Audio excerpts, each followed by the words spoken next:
Are you ready for the big dance tonight?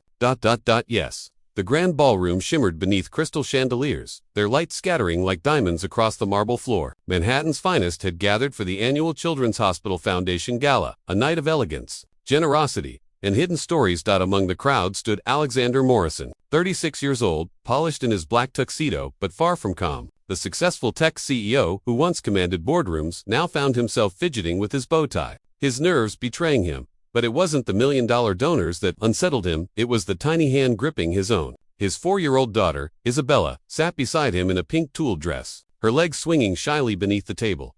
Since losing his wife, Maria, to cancer 18 months earlier, Alexander had done his best to balance work and fatherhood. Tonight's gala was crucial for business, yet he couldn't leave Isabella alone. When his nanny fell ill, he made a desperate choice, hiring a companion service to send someone who could pose as his date for the evening and help care for his daughter. He expected professionalism, not warmth. But then Sophia Elena walked in. At 28, Sophia carried herself with grace that drew eyes the moment she entered. Her navy gown was elegant, understated, but her smile was what truly disarmed him. It wasn't rehearsed, it was real. When she approached Isabella, she didn't just bend down politely, she knelt beside her, meeting her gaze. "What a beautiful dress," she said gently. "Did you pick it out yourself?" Isabella blushed. "Daddy said I have to use my best manners tonight."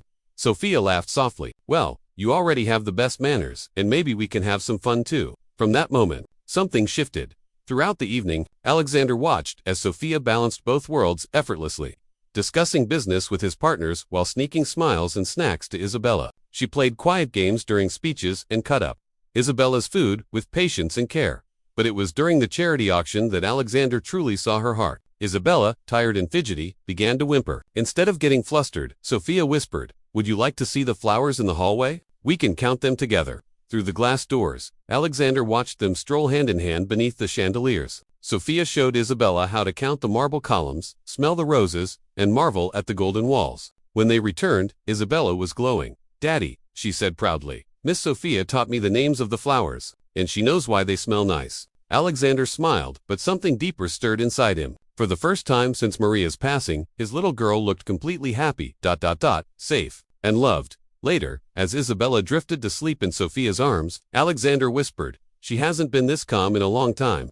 Sophia smiled down at the child. "She's wonderful, kind, curious, and so loved." "You're doing an amazing job, Alexander." Before they left, Isabella looked up with sleepy eyes and whispered, "Miss Sophia, can you stay forever?" That innocent question pierced Alexander's heart. He saw the same emotion flicker in Sophia's eyes, tenderness, and something unspoken. Days passed, but Alexander couldn't stop thinking about that night, about Sophia's kindness, her laughter, and how naturally she fit beside them. Eventually, he reached out, this time, not through the agency. When they met for coffee, he said quietly, "Our arrangement was supposed to be one night, but my daughter hasn't stopped talking about you. And honestly, neither have I. Would you want to know us, not as a client, but as us?" Sophia hesitated only for a moment before smiling. "I'd like that, but only if it's real, because what I felt that night was real." 6 months later, Sophia was no longer a guest, she was family. The woman who was hired for one evening had become the heart that healed 2 broken ones, and Isabella's wish, "Can you stay forever?" had come true. Because sometimes, love doesn't arrive when you expect it. It slips quietly into your life, disguised as kindness, and reminds you that family isn't always found. Sometimes, it's created. Whispers of Kindness, where every story reminds us that love, in its purest form, begins with compassion.